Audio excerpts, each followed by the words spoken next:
যারা সালাতকে পরিত্যাগ করবে, যারা নামাজকে পরিত্যাগ করবে, কিয়ামতের দিনে আল্লাহ পাক রব্বুল আলামিন তাকে লজ্জাজনক, অপমানজনক শাস্তি তাকে প্রদান করবেন। নাউযুবিল্লাহ। এই 6 রকমের শাস্তি থেকে আল্লাহ পাক রব্বুল আলামিন আমাদেরকে হেফাজত করুন, আল্লাহুম্মা আমিন। প্রিয় উপস্থিতি, বেনামাজি উভয় জগতেই অসফল। যারা সালাতকে পরিত্যাগ করবে তার দুনিয়াও বরবাদ, আখিরাতও বরবাদ। দুনিয়াতেও লাঞ্ছিত হবে, পরকালেও আল্লাহ পাক রব্বুল আলামিন তাকে লাঞ্ছিত করবে।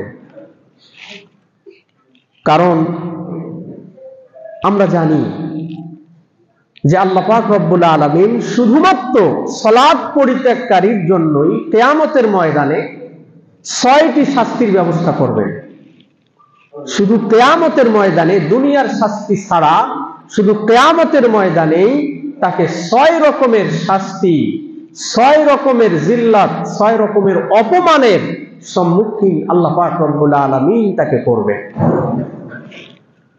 কারণ কিয়ামতের দিনে যখন সর্বপ্রথম আল্লাহর হক সম্পর্কে বান্দাকে জিজ্ঞাসা করা হবে, আমরা জানি হক হচ্ছে 2 ধরনের। একটা হচ্ছে হুকুকুল্লাহ, আল্লাহর হক সমূহ, আর একটা হচ্ছে হুকুকুল ইবাদ, বান্দার হক সমূহ। এই আল্লাহর হক সম্পর্কে যখন বান্দার হিসাব নেওয়া হবে, এই হিসাবের মধ্যে সর্বপ্রথম যেই হিসাবটা হবে সেটি হবে সালাত কিংবা নামাজের হিসাব। হযরত আনাস রাদিয়াল্লাহু তাআলা আনহুর প্রসিদ্ধ হাদিস, যেটি আমরা অনেকেই জানি, আল্লাহ রাসূল সাল্লাল্লাহু আলাইহি ওয়াসাল্লাম বলেছেন, আউয়ালু মা ইউহাসাবু বিহিল আবদু ইয়াউমাল কিয়ামাতি আস-সালাহ। কিয়ামতের ময়দানে সর্বপ্রথম যেই জিনিসের হিসাব নেওয়া হবে সেটি হচ্ছে সালাত বা নামাজ। ফাইন সালুহাত সালুহা সাইরু আমালিহি, যদি নামাজ ঠিক হয়, সেই বান্দা যদি নামাজ আদায়কারী হয়, সালুহা সাইরু আমালিহি, তাহলে তার সমস্ত অন্যান্য আমলগুলোকে আল্লাহ পাক রব্বুল আলামিন সংশোধন করবেন, তার সমস্ত আমলগুলোকে আল্লাহ পাক রব্বুল আলামিন কবুল করবেন।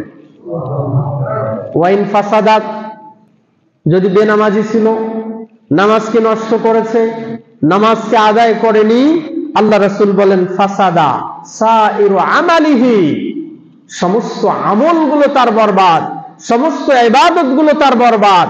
সে যাকাত দিয়েছে, হজ করেছে, মানুষকে দান করেছে, সমাজ সেবা করেছে, যা কিছু করেছে, সমস্ত আমলগুলো আল্লাহ পাক রব্বুল আলামিন বরবাদ করে দেবে।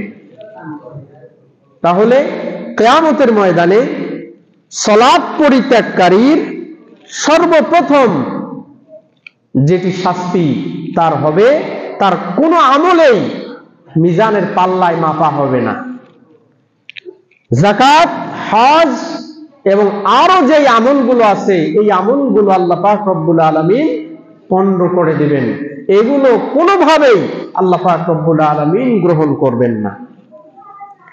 প্রিয় উপস্থিতি, তাহলে কিয়ামতের ময়দানে সালাত পরিত্যাগকারীর সমস্ত আমলগুলো বাতিল। আমরা অনেকেই আছি নামাজ ছাড়া বাকি যত ভালো কাজ আছে সমস্ত ভালো কাজ করার চেষ্টা করি। আমি বলছি না আপনি ভালো কাজ করবেন না, কিন্তু সালাত ছাড়া বাকি ভালো কাজগুলো আল্লাহ পাক রব্বুল আলামিনের দরবারে গ্রহণযোগ্য নয়।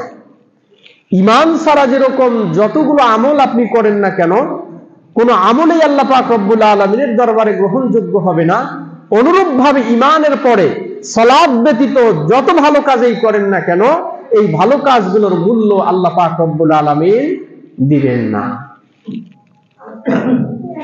প্রিয় উপস্থিতি, দ্বিতীয় নম্বর অপমান হবে কিয়ামতের ময়দানে যারা সালাতকে পরিত্যাগ করেছিল। কিয়ামতের ময়দানে এই বেনামাজি ব্যক্তিরা আল্লাহর দরবারে সেজদা করতে পারবে না। সূরা কালামের ভিতরে আল্লাহ পাক রব্বুল আলামিন বলেছেন, ইয়াউমা ইউকশাফু আন সাকিন ওয়া ইউদআউনা ইলা সুজুদ ফালা ইয়াসজুদুন ফালা ইয়াসতাতিউন। কিয়ামতের ময়দানে আল্লাহ পাক রব্বুল আলামিন তার পায়ের গোছা, পায়ের পিণ্ডলি, পা মোবারক দেখাবেন। এই দৃশ্য দেখে যারা দুনিয়াতে সালাত আদায় করেছে, এই সালাত আদায়কারী ব্যক্তিরা আল্লাহ পাক রব্বুল আলামিনের সামনে সিজদা অবনত হবেন, সিজদা করা শুরু করে দিবেন। কিয়ামতের ময়দানে সমস্ত মানুষ চাইবে সিজদা করতে, আল্লাহ পাক রব্বুল আলামিনের মহত্ব, বরত্ব, আল্লাহ পাক রব্বুল আলামিনের পায়ে সিজদা দিতে চাইবে। কিন্তু সেদিন শুধুমাত্র যারা সালাত আদায় করেছে এই পৃথিবীতে, এই মানুষগুলো আল্লাহর দরবারে সিজদা করতে পারবে। বেনামাজি ব্যক্তিরা তারা আল্লাহর দরবারে সিজদা করতে পারবে না। তাদের পিঠ হয়ে যাবে কাঠের মতো শক্ত, এই পিঠ তারা হেলাতে পারবে না, আল্লাহর জন্য তারা সিজদা করতে পারবে না। খাশিআতান আবসারুহুম, তাদের চোখ থাকবে ভয়ে ভীত, লজ্জা, অপমান তাদের চোখ এবং চেহারা থেকে ভেসে উঠবে। তারা শত রকমের চেষ্টা করবে আল্লাহর দরবারে সিজদা করার, কিন্তু আল্লাহ পাক রব্বুল আলামিন দুনিয়াতে সিজদা না করার কারণে কিয়ামতের ময়দানে এই সিজদা করার তাদেরকে সুযোগ দিবে না। এই দৃশ্যের মাধ্যমেই ফয়সালা হয়ে যাবে কারা সালাত আদায় করেছে এবং কারা সালাত আদায় করেনি। যারা সালাত আদায় করেছে, যারা সিজদা দিতে পারবে, অবশ্যই আল্লাহ পাক রব্বুল আলামিনের জান্নাত তাদের জন্য অপেক্ষা করছে। আর যারা সিজদা দিতে পারবে না, নিঃসন্দেহে আল্লাহ পাক রব্বুল আলামিনের জাহান্নাম তাদের জন্য অপেক্ষা করছে। তাহলে বেনামাজি প্রথম তো তার সমস্ত আমলগুলো বাতিল, দ্বিতীয় নম্বর একটা সুযোগ আসবে সিজদা দেওয়ার, সেই সিজদা তারা কিয়ামতের ময়দানে দিতে পারবে না। প্রিয় উপস্থিতি, অনুমান করতে পারি যে বেনামাজিকে আল্লাহ পাক রব্বুল আলামিন সেদিন কিরকম ভাবে অপমান করবেন। এই বেনামাজির উপরে কিয়ামতের ময়দানে আল্লাহ পাক রব্বুল আলামিন অত্যন্ত নারাজ থাকবেন, অত্যন্ত রাগান্বিত থাকবেন, যেন আল্লাহ পাক রব্বুল আলামিনের অভিশাপ তাদের উপর ঝরে পড়ছে, এরকম একটি দৃশ্য বেনামাজিদের উপরে থাকবে। আল্লাহ রাসূল সাল্লাল্লাহু আলাইহি ওয়াসাল্লামের প্রখ্যাত একজন সাহাবী হযরত আব্দুল্লাহ ইবনে আব্বাস রাদিয়াল্লাহু তাআলা আনহু, তিনি তেনার শেষ বয়সে তেনার চোখের আলো চলে যায়, তিনি অন্ধ হয়ে যান। তেনার এই রোগ যখন হয়, এই চোখের আলোকে ফিরিয়ে আনার জন্য, চোখের চিকিৎসাকে করানোর জন্য স্পেশালিস্ট, চক্ষু বিশেষজ্ঞ তৎকালীন সময়ে তেনার দরবারে নিয়ে আসা হলো। এই স্পেশালিস্ট এই হযরত আব্দুল্লাহ ইবনে আব্বাসের চোখের দৃশ্য দেখে তিনি বললেন যে আপনার চোখের আলো ফিরিয়ে নিয়ে আসা সম্ভব, কিন্তু এর বিনিময়ে কয়েকদিন ধারাবাহিকভাবে আপনি সিজদা করতে পারবেন না যথা নিয়মে। যখন আপনি সিজদা দিতে যাবেন, চোখে প্রেসার পড়বে, এই প্রেসারের কারণে আপনার চোখের আলো যথাযথভাবে ফিরিয়ে নিয়ে আসা সম্ভব হবে না। আপনি কয়েকদিন এই নামাজ থেকে বিরত থাকবেন, আপনি সিজদা দেওয়া থেকে বিরত থাকবেন, তাহলেই আমি যে চিকিৎসা দিচ্ছি সেই চিকিৎসার মাধ্যমে আল্লাহ পাক রব্বুল আলামিন আপনার এই চোখের আলোকে ফিরিয়ে দিবেন। প্রিয় উপস্থিতি, হযরত আব্দুল্লাহ ইবনে আব্বাস রাদিয়াল্লাহু তাআলা আনহু বললেন, এরকম চিকিৎসার আমার কোনো দরকার নেই, যেই চিকিৎসার কারণে নামাজ এবং সিজদা থেকে আমার বিরত থাকতে হবে। কারণ হচ্ছে আমার কাছে চক্ষু নষ্ট হয়ে যাওয়া, অন্ধ হয়ে যাওয়া, এটি আমার কাছে উত্তম নামাজ নষ্ট হওয়ার থেকে। সুবহানাল্লাহ। আপনাকে আমাকে ডাক্তার পরামর্শ দিলে আমি কি বলবো? ঠিক আছে, কোনো সমস্যা নেই, আমি ৬-৭ দিন নামাজ থেকে বিরত থাকবো। ঈমান কি পরিমাণ! আল্লাহ রাসূলের সাহাবী তিনি বলছেন, নামাজ নষ্ট করার থেকে চক্ষু নষ্ট হয়ে যাওয়া এটি আমার কাছে উত্তম। নামাজকে আমি কোনোভাবেই নষ্ট করতে পারবো না। যথা নিয়মে আমি সেজদা দিচ্ছি এবং সেজদা দিব, এতে যদি আমার চোখ অন্ধ হয়ে যায়, অন্ধ তো হয়েই গেছে, চোখ যদি কোনোদিন ভালো নাও হয় তাতেও আমার কোনো দুঃখ নাই। কারণ রাসূল সাল্লাল্লাহু আলাইহি ওয়াসাল্লাম বলেছেন, মান তারাকাস সালাত লাকিয়াল্লাহ ওয়া হুয়া আলাইহি গাদবানু। যে ব্যক্তি নামাজকে ছেড়ে দেয়, আল্লাহ পাক রব্বুল আলামিনের সাথে সাক্ষাৎ করবে কিয়ামতের ময়দানে, যে আল্লাহ পাক রব্বুল আলামিন তার উপর রাগান্বিত, আল্লাহ পাক রব্বুল আলামিন তার উপর অসন্তুষ্ট। তাহলে নামাজ আপনি ছেড়ে দিয়েছেন, এই নামাজ ছেড়ে দেওয়ার পুরস্কার হিসাবে কিয়ামতের ময়দানে পাবেন আল্লাহ আপনার উপরে নারাজ, আল্লাহ আপনার উপরে অসন্তুষ্ট। প্রিয় উপস্থিতি, চতুর্থ নম্বর, কিয়ামতের ময়দানে আরেকটা শাস্তি, যারা সালাত আদায় করবে না কিয়ামতের ময়দানে তারা অন্ধ হবে। দুনিয়াতে চক্ষু ছিল, সেই চোখ আল্লাহ তাআলা কিয়ামতের ময়দানে তাদেরকে দান করবেন না। আল্লাহ পাক রব্বুল আলামিন বলেছেন, ওয়ামান আ'রাযা আন যিকরি ফাইন্না লাহু মাঈশাতান দানকা ওয়া নাহশুরুহু ইয়াওমাল কিয়ামাতি আ'মা। যে ব্যক্তি আমার আয়াতকে, আমার সালাতকে অস্বীকার করেছে, সালাত থেকে দূরে থেকেছে, যে ব্যক্তি আমাকে স্মরণ করা থেকে গাফেল থেকেছে, আমি আল্লাহ তাআলা দুনিয়াতে তাকে সংকীর্ণ জীবন দান করব, তার জীবন থেকে শান্তিকে উঠিয়ে নিব। ওয়া নাহশুরুহু ইয়াওমাল কিয়ামাতি আ'মা, এবং কিয়ামতের দিনে তাকে অন্ধ করে উঠাবো। নাউযুবিল্লাহ। যারা নামাজ পড়ে না কিয়ামতের ময়দানে তারা অন্ধ। যতই এই পৃথিবীতে তাদের চোখের পাওয়ার থাকুক, যতই তারা চোখ দিয়ে পৃথিবীতে ভালো দেখুক, কিন্তু কিয়ামতের ময়দানে তারা অন্ধ, তাদের চোখে কোনো আলো থাকবে না। প্রিয় উপস্থিতি, তাহলে চতুর্থ নম্বর শাস্তি, কিয়ামতের ময়দানে বেনামাজিরা অন্ধ হয়ে উঠবে।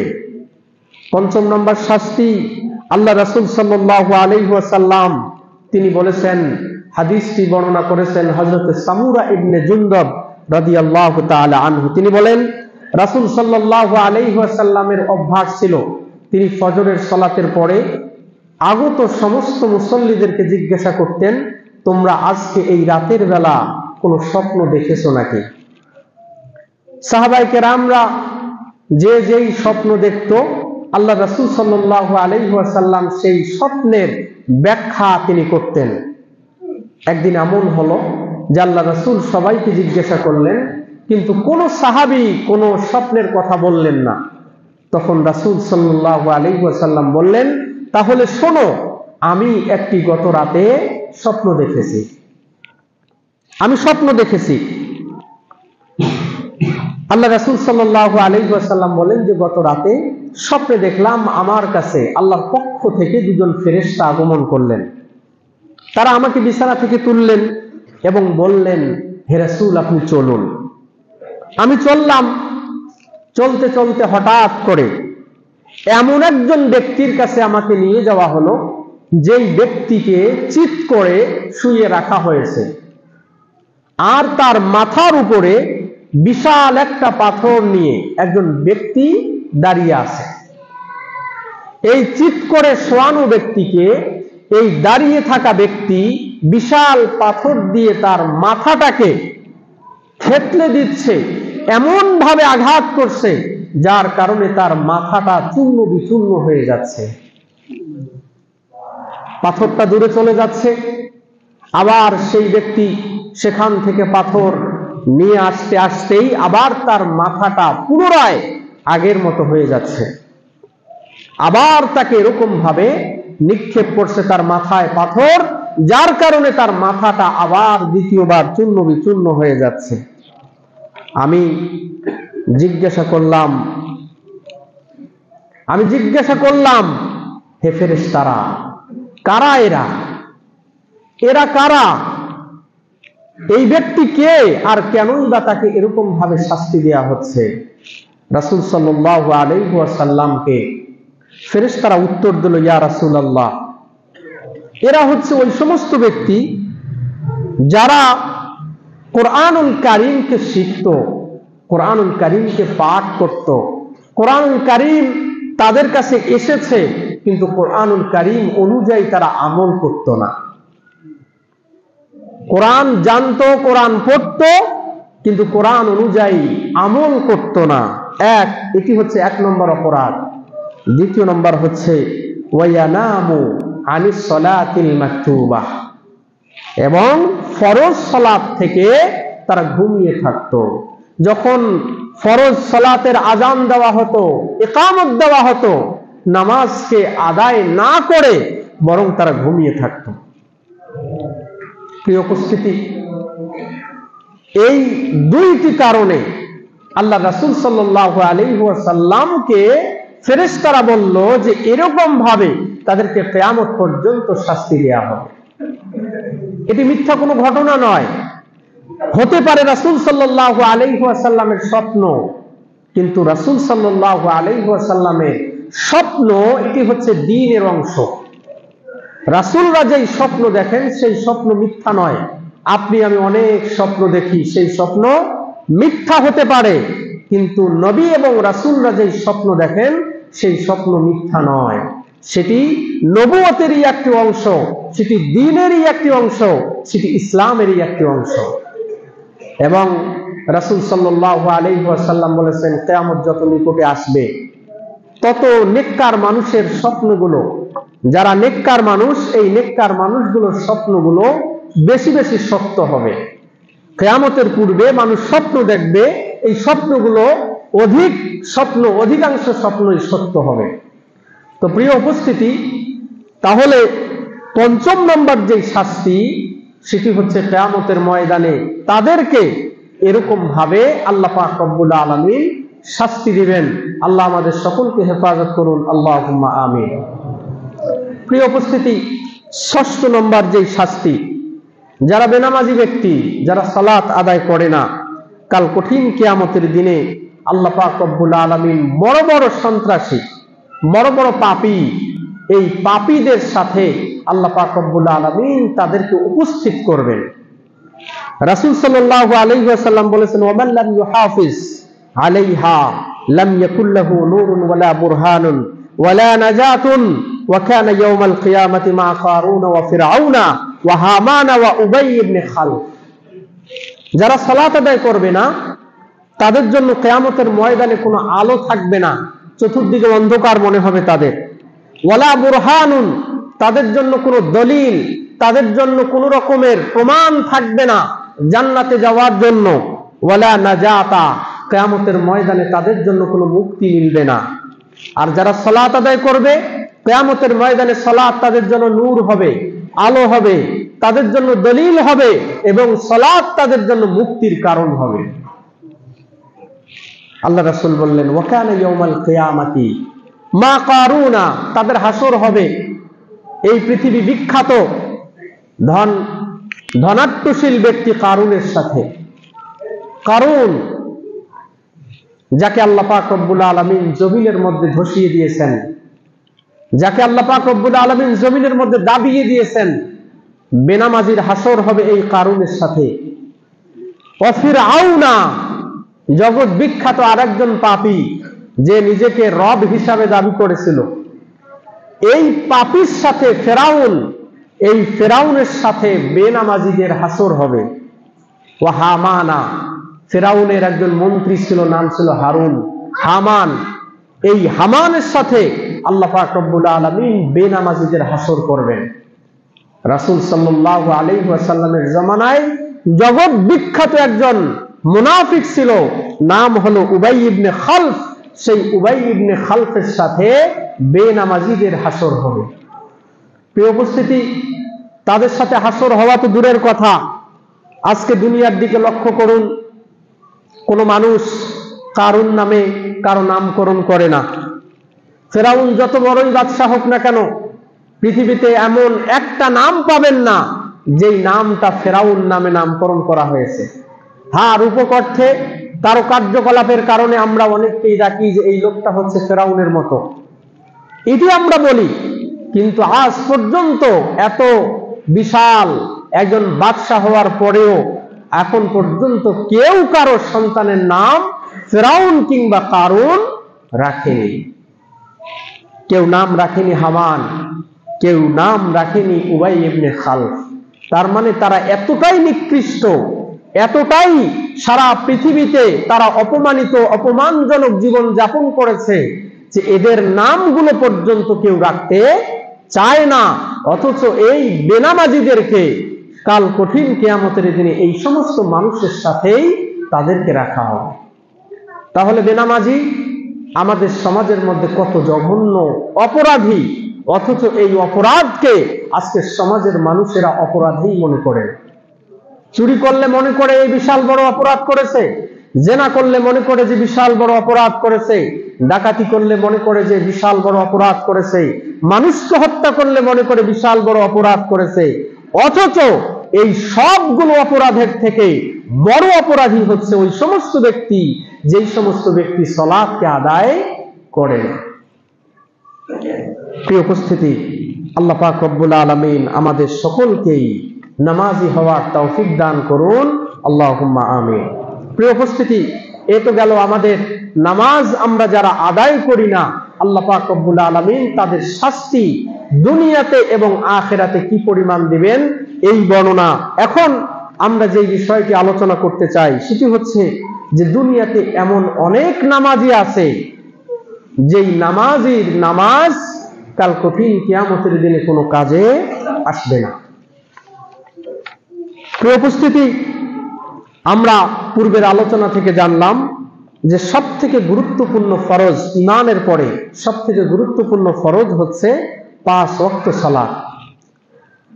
এই নামাজটা যে ব্যক্তি সময় মতো জামাতের সাথে পরিপূর্ণ খুশু এবং খুজু বিনয়ের সাথে যারা আদায় করেছে, আল্লাহ পাক রব্বুল আলামিন তার জীবনটাকে শান্তিতে পরিপূর্ণ করে দিয়েছেন। আর যারা এই নামাজটাকে নষ্ট করেছে, আল্লাহ পাক রব্বুল আলামিন তার জীবনের সমস্ত মুআমালাত গুলো, সমস্ত চলাফেরা গুলো, সমস্ত কাজ কারবার গুলো আল্লাহ পাক রব্বুল আলামিন নষ্ট করে দিয়েছেন। যেটি প্রথমেই বললাম যে কোন জায়গায় বেনামাজি ব্যক্তি শান্তি পাবে না। আপনি যদি বেনামাজি হন তাহলে দেখা যাবে যে এই বেনামাজির কারণে আপনার সন্তান দিয়ে আপনি শান্তি পাবেন না, আপনার পরিবার দিয়ে আপনি শান্তি পাবেন না, আপনার সমাজ দিয়ে আপনি শান্তি পাবেন না। বেনামাজি একটি সমাজ, সেই সমাজের মাধ্যমে কোনোভাবেই সেই সমাজকে শান্তিপূর্ণ সমাজ হিসাবে আখ্যায়িত করা যায় না। প্রিয় উপস্থিতি, আমরা আমাদের অভিজ্ঞতার আলোকে বলছি, এই পৃথিবীর মধ্যে মুসলিমদের মধ্যে যত ধরনের অশান্তি, এই অশান্তির মূলে রয়েছে 2টি কারণ। এই 2টি কারণে আল্লাহ পাক রব্বুল আলামিন মুসলিম সমাজের ভিতরে অশান্তি দান করেছেন। 1, নামাজ পরিত্যাগ করার কারণে, 2, নামাজের মধ্যে কমতি করার কারণে। 1 হচ্ছে পরিপূর্ণভাবে নামাজকে ছেড়ে দেওয়ার কারণে, আর 2 নাম্বার হচ্ছে যেরকম ভাবে সালাত আদায় করার কথা আল্লাহ পাক রব্বুল আলামিন বলেছেন এরকম ভাবে সালাত আদায় না করার কারণে। প্রিয় উপস্থিতি, যেই যুবক সম্প্রদায়, যেই মুসলিম সম্প্রদায় নামাজকে ছেড়ে দেয়, আল্লাহ পাক রব্বুল আলামিন বিভিন্ন ভাবে তাদের জন্য ধ্বংসকে অনিবার্য করেন, বিভিন্ন ভাবে তাদের জন্য ধ্বংসকে অনিবার্য করেন। এবং এমন পরীক্ষায় আল্লাহ পাক রব্বুল আলামিন তাদেরকে ফেলেন যেই পরীক্ষা থেকে উত্তীর্ণ হওয়া তাদের জন্য অসম্ভব হয়ে যায়। বর্তমানে আমাদের সোনার বাংলাদেশের দিকে আপনি তাকান, বাংলাদেশের মধ্যে শতকরা 80% মানুষ বেনামাজি। শতকরা 80% মানুষ হচ্ছে বাংলাদেশের মধ্যে বেনামাজি। আর যারা সরকারে আছে, যারা এই বাংলাদেশটাকে পরিচালনা করে, আপনি জরিপ করে দেখবেন শতকরা 99 জন মানুষই হচ্ছে বেনামাজি। সারা বাংলাদেশ জরিপ করবেন, আপনার 80% মানুষ বেনামাজি। আর যারা গুরুত্বপূর্ণ পদে আছে, কথার কথা সংসদে যারা থাকে এবং বিভিন্ন এলাকা যারা চালায়, দেখবেন যে শতকরা 99% মানুষই হচ্ছে বেনামাজি।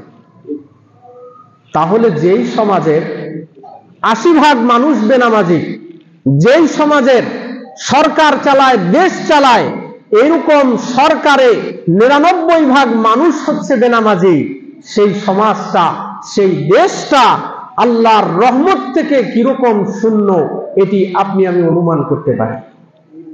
কারণ পূর্বের আলোচনায় আমরা দেখলাম বেনামাজি দুনিয়া এবং আখিরাতের মধ্যে যাবতীয় অশান্তিতে থাকবে।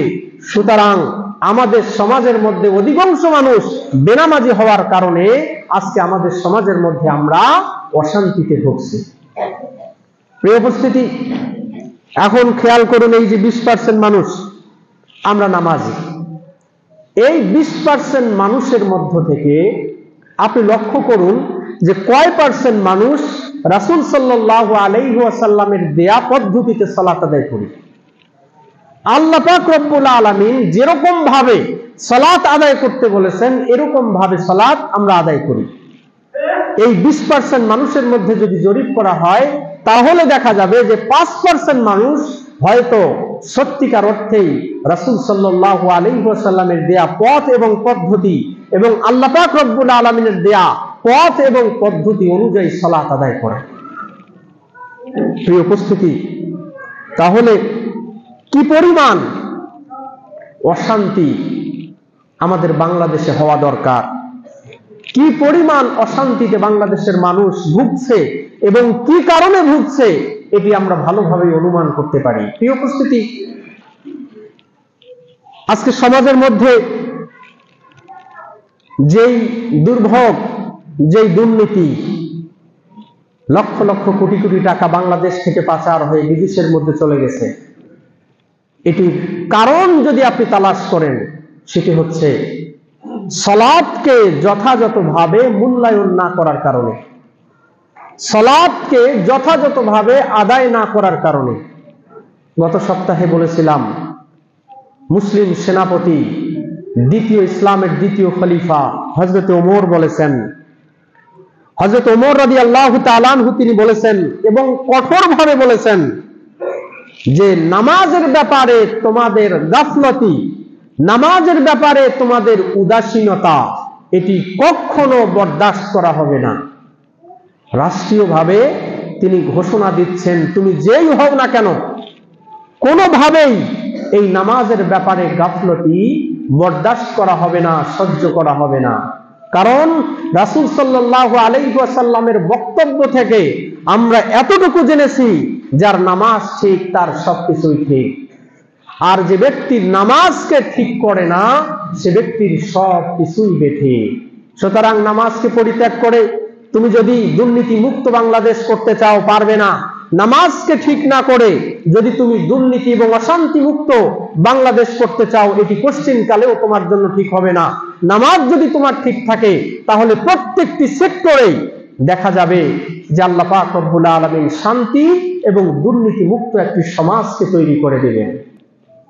প্রিয় উপস্থিতি, আজকে এই নামাজ না থাকার কারণে যতগুলো কলা কৌশল করা হচ্ছে, যতগুলো সিস্টেম চালু করা হচ্ছে, সমস্ত সিস্টেমেই বিফলে যাচ্ছে, সমস্ত সিস্টেম বিফলে যাচ্ছে। নামাজ যদি ঠিক থাকতো, যেরকম রাসূল সাল্লাল্লাহু আলাইহি ওয়াসাল্লামের জামানায় নামাজের ব্যাপারে কোনো রকমের কম্প্রোমাইজ, কোনো রকমের ছাড় ছিল না। রাসূল সাল্লাল্লাহু আলাইহি ওয়াসাল্লামের সমাজটা ছিল শান্তির সমাজ। এজন্য আল্লাহ পাক রব্বুল আলামিন বলেছেন, আল্লাযীনা ইম্মাক্কান্নাহুম ফিল আরদি আকামুস সালাহ ওয়া আতাউজ যাকাহ ওয়া আমারু বিল মা'রুফি ওয়া নাহাউ আনিল মুনকার। যদি আমরা কাউকে রাষ্ট্র ক্ষমতা দান করি, যদি ক্ষমতার মসনদে বসাই, তারা 4টি কর্মসূচি পালন করবে। প্রথম যেই কর্মসূচি, সেটি হচ্ছে আকামুস সালাত, নামাজ কায়েম করতে হবে। ওয়া আতাউজ যাকাত, যাকাত প্রদান করতে হবে।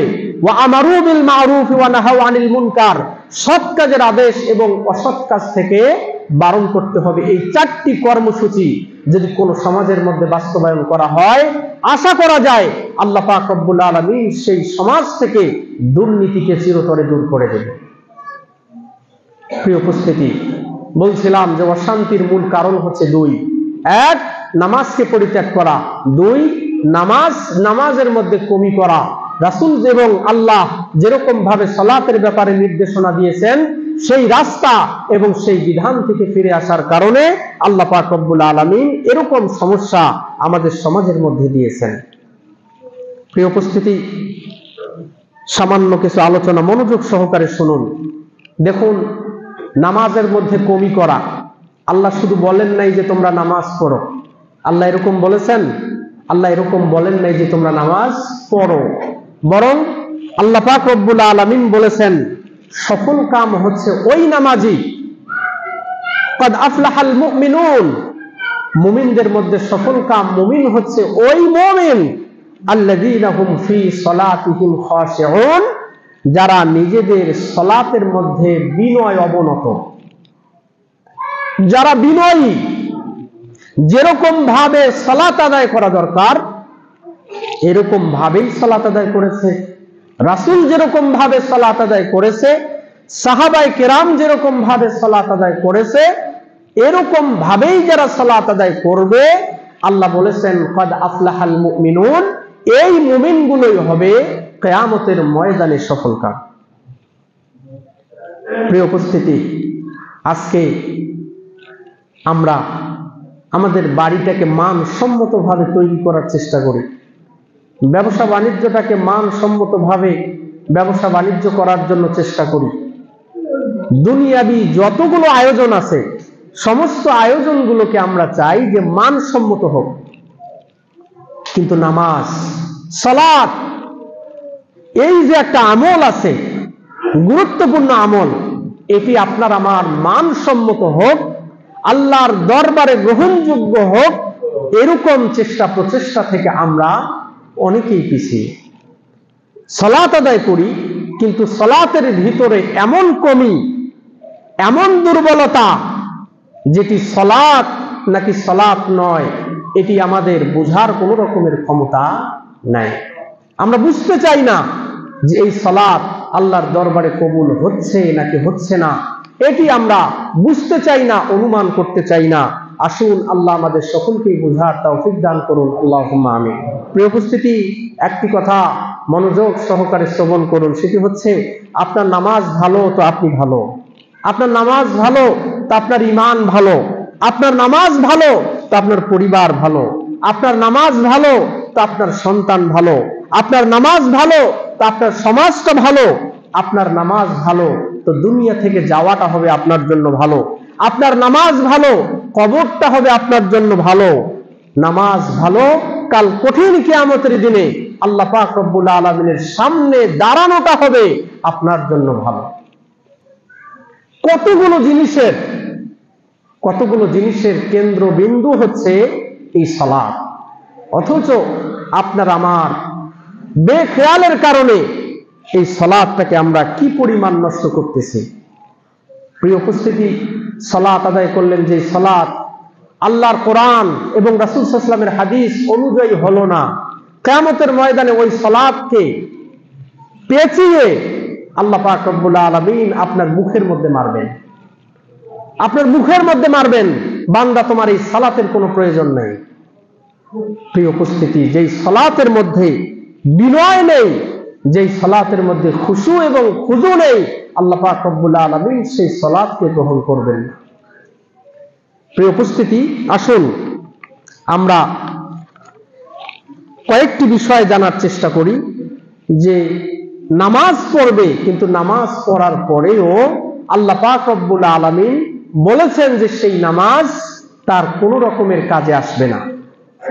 প্রথম নম্বর, এই যে 20% মানুষ আমরা বাংলাদেশে নামাজ পড়ি, এই 20% মানুষের মধ্য থেকে অধিকাংশ মানুষের ভিতরে যে সমস্যাটা, সেটি হচ্ছে বিনা কারণে জামাতকে পরিত্যাগকারী নামাজি ব্যক্তির নামাজ কাল কঠিন কিয়ামতের দিনে কাজে আসবে না।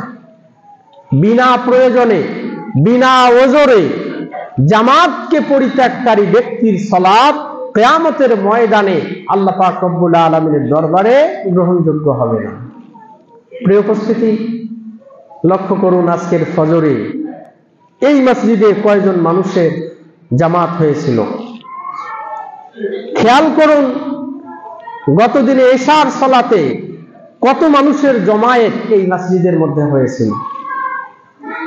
ম্যাক্সিমাম মানুষ হয়তো বাড়িতেই সালাত আদায় করেছে অথবা কেউ করেনি। এই যে শীতের রাতে শীতকে উপেক্ষা করে ফজরের সালাতে কয়জন মুসল্লি আসে?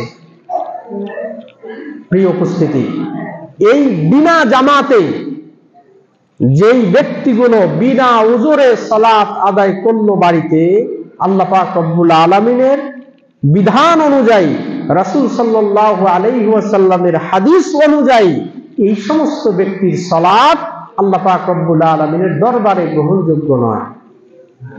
দেখুন,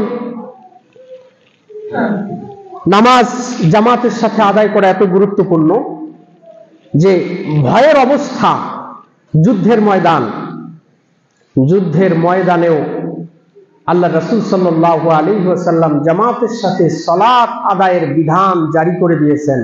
তিনি বলেছেন, তোমরা সালাতুল খাউফ, অর্থাৎ একটা দল এসে আগে সালাত আদায় করো জামাতের সাথে, আবার আরেকটা দল এসে তোমরা জামাতের সাথে সালাত আদায় করো। সেখানেও আল্লাহ রাসূল সাল্লাল্লাহু আলাইহি ওয়াসাল্লামের নির্দেশ নেই যে তোমরা একাকীভাবে সালাত আদায় করো।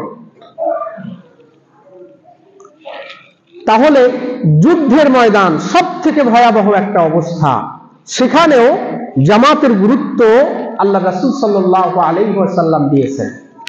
মসজিদের মধ্যে আজান হচ্ছে, অনেক মানুষকে দেখা যায় যে নামাজের আজানের আগে এই মাঠের মধ্যে অবস্থান করে। মসজিদে আজান হচ্ছে কিংবা মসজিদের মধ্যেও অবস্থান করছে, আজান হচ্ছে, আজানের পরে মসজিদ থেকে বের হয়ে গেল কিংবা এই মাঠ থেকে বের হয়ে গেল, বাড়িতে চলে গেল। অথচ সুস্পষ্টভাবে নিষেধ আসছে যে মসজিদে আজান হলো, এই আজানের পরে এই মসজিদ কিংবা এই নামাজের জায়গাকে পরিত্যাগ করা সম্পূর্ণভাবে আল্লাহ রাসূল সাল্লাল্লাহু আলাইহি ওয়াসাল্লাম নিষেধ ঘোষণা করেছেন। আমরা কি করি? আজানের পরে আমরা মসজিদ থেকে বের হয়ে যাই। প্রিয় উপস্থিতি, জামাতের সাথে যারা নামাজ আদায় করে না, তাদের অন্তরের ভিতরে আল্লাহ পাক রব্বুল আলামিন মরিচা তৈরি করে দেন। জামাতের সাথে যারা সালাত আদায় করে না, রাসূল সাল্লাল্লাহু আলাইহি ওয়াসাল্লামের ভাষ্য মোতাবেক সে মুনাফিক। রাসূল সাল্লাল্লাহু আলাইহি ওয়াসাল্লাম বলেছেন, বিনা উযরে যেই ব্যক্তি জামাতে এসে সালাত আদায় করে না, তারা হচ্ছে মুনাফিক। কতগুলো টাইটেল আল্লাহ রাসূল সাল্লাল্লাহু আলাইহি ওয়াসাল্লাম এই সমস্ত জামাত পরিত্যাগকারীর ব্যাপারে বললেন, এটি আপনি অনুমানও করতে পারবেন না। প্রিয় উপস্থিতি, দেখুন আল্লাহ রাসূল সাল্লাল্লাহু আলাইহি ওয়াসাল্লামের একজন সাহাবী, অন্ধ সাহাবী আল্লাহ রাসূল সাল্লাল্লাহু আলাইহি ওয়াসাল্লামকে এসে বলল, ইয়া রাসূলুল্লাহ, আমি জামাতের সাথে সালাত আদায় করতে পারি না, কারণ আমার অনেকগুলো সমস্যা।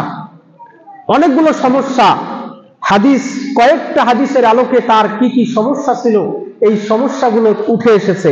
1, তিনি চোখে দেখতে পান না। 2, তার বাড়িটা হচ্ছে মসজিদ থেকে অনেক দূরে। 3, তিনি বৃদ্ধ হয়ে গেছেন। 4, এই পরিমাণ বৃদ্ধ হয়ে গেছেন যে তিনি মসজিদ পর্যন্ত একাকী আসতে তার কষ্ট হয়। 5, মসজিদের রাস্তা তার জন্য পরিষ্কার পরিচ্ছন্ন নয়, বিভিন্ন রকমের ভয় ভীতি আছে, বিভিন্ন পোকামাকড় থাকতে পারে। এরপরে হচ্ছে 7, আমাকে নিয়ে আসার মতো কোনো ব্যক্তি নেই যার মাধ্যমে আমি মসজিদের মধ্যে এসে সালাত কিংবা জামাতের মধ্যে অংশগ্রহণ করতে পারি। রাসূল সাল্লাল্লাহু আলাইহি ওয়াসাল্লামকে বলল, ইয়া রাসূলুল্লাহ, আমার জন্য কি কিছু ছাড় আছে নাকি? রাসূল সাল্লাল্লাহু আলাইহি ওয়াসাল্লাম দয়ার নবী, রাহমাতাল লিল আলামিন, তিনি প্রাথমিকভাবে তার এত সমস্যার কথা শুনে তিনি বললেন যে, হ্যাঁ, তুমি যদি তোমার বাড়িতে সালাতকে আদায় করে নাও, তাহলে আল্লাহ পাক রব্বুল আলামিন এটি তোমার জন্য যথেষ্ট করে দেবেন। কিন্তু সে মানুষটা কিছু দূর যাওয়ার পরে আল্লাহ রাসূল সাল্লাল্লাহু আলাইহি ওয়াসাল্লাম তাকে আবারও ডাক দেওয়ালেন, একজন সাহাবীর মাধ্যমে বললেন যে তাকে নিয়ে আসো। নিয়ে আসার পরে আল্লাহ রাসূল তাকে একটা কথা জিজ্ঞাসা করলেন, হাল তাসমাউল মুআযযিনা ফিল বাইত আল্লাযী আনতা ফীহি।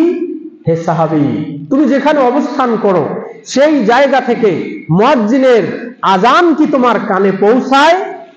তিনি এক বাক্যে জবাব দিলেন, জি ইয়া রাসূলুল্লাহ, হ্যাঁ, আমি তো মুয়াজ্জিনের কণ্ঠে আল্লাহু আকবার ধ্বনি শুনতে পাই। আমি তো শুনতে পাই হাইয়া আলাস সালাহ হাইয়া আলাল ফালাহ, এসো নামাজের দিকে, এসো কল্যাণের দিকে, এই বাণী তো আমি শুনতে পাই ইয়া রাসূলুল্লাহ। আল্লাহ রাসূল বললেন, তাহলে তোমার জামাতে যাওয়া ছাড়া তোমার কোনো উপায় নেই। যত কষ্টই হোক না কেন তুমি মসজিদে গিয়ে জামাতের সাথে সালাতকে আদায় করো। প্রিয় উপস্থিতি, এত সমস্যা থাকার পরেও কি পরিমাণ গুরুত্বপূর্ণ হলে আল্লাহ রাসূল সাল্লাল্লাহু আলাইহি ওয়াসাল্লাম একজন অন্ধ সাহাবীকে পর্যন্ত জামাতে আসার জন্য তিনি নির্দেশ দিতে পারে। কিন্তু আজকে আমরা এই জামাত থেকে কতটাই না দূরে। আজান হচ্ছে, নামাজের জন্য আজান হচ্ছে, কিন্তু আপনার আমার হৃদয়ের মধ্যে কম্পন তৈরি হয় না যে এই যে ডাকছে মুয়াজ্জিন আল্লাহর জন্য সালাত আদায় করার জন্য, এজন্য হৃদয়ের মধ্যে আনন্দ অনুভব করি না। এই তো এখনই আমাকে মসজিদে যেতে হবে, এই তো আমি আল্লাহ পাক রব্বুল আলামিনের সাথে গোপনে কথা বলবো, এই তো সালাতের মধ্যে দাঁড়িয়ে এখনই আমার আল্লাহর সাথে কথোপকথন হবে, এরকম অবস্থা আপনার আমার তৈরি হয় না। প্রিয় উপস্থিতি, যদি এরকম জামাত শূন্য সালাত আপনি আমি আদায় করি, তাহলে সেই সালাতও আল্লাহর দরবারে কবুল হবে না। এবং এরকম সালাতের ব্যাপারেই আল্লাহ পাক রব্বুল আলামিন কোরআনুল কারীমের মধ্যে বলেছেন, ফাওয়াইলুল লিল মুসাল্লিন, ধ্বংস হোক ওই সমস্ত নামাজীর জন্য যারা তাদের নামাজের ব্যাপারে উদাসীন। জামাতের মধ্যে না এসে আমরা উদাসীনতা প্রকাশ করলাম, আযানের সঙ্গে সঙ্গে মসজিদে আসার চেষ্টা না করে আমরা উদাসীনতার একটা প্রমাণ দিলাম। এই নামাজীদের সম্পর্কেই আল্লাহ পাক রব্বুল আলামিন বলেছেন, এদের নামাজ কোনো কাজে আসবে না। তাহলে প্রিয় উপস্থিতি, জামাতবিহীন সালাত এটি কোনো কাজের সালাত নয়। মসজিদে এসে 5 ওয়াক্ত সালাত জামাতের সাথে আদায় না করলে আপনার নামাজ আদায় হবে না। হ্যাঁ, যদি কোনো ওজর থাকে তাহলে সেই ওজরের কারণে আপনি পিছিয়ে থাকতে পারেন। আসুন আল্লাহ পাক রব্বুল আলামিন আমাদের সকলকেই বোঝার তৌফিক দান করুন। সকলেই বলে আল্লাহুম্মা আমিন। এই উপস্থিতি, সালাত যদি ভালো হয় তাহলে এই সালাতকে আল্লাহ পাক রব্বুল আলামিন আমাদের ধ্বংস করবেন না, এই আমলকে আল্লাহ পাক রব্বুল আলামিন অনেক গুণ বাড়িয়ে দিবেন। কোরআনুল কারীম সাক্ষী আল্লাহ বলেছেন, ওয়াল্লাযীনা ইউমাসসিকুনা বিল কিতাব ওয়া আকামুস সালাতা ইন্না লা নুযিউ আজরাল মুসলিহিন। নিশ্চয় যারা আল্লাহর কিতাবকে আঁকড়ে ধরে এবং সালাতকে কায়েম করে, নিশ্চয় এই সমস্ত সৎকর্মশীল ব্যক্তিদের আমলকে আমি আল্লাহ পাক রব্বুল আলামিন ধ্বংস করব না, বিনষ্ট করব না, বরং তাদেরকে প্রতিদান দিয়ে তাদেরকে আমি জান্নাতের মধ্যে প্রবেশ করাবো।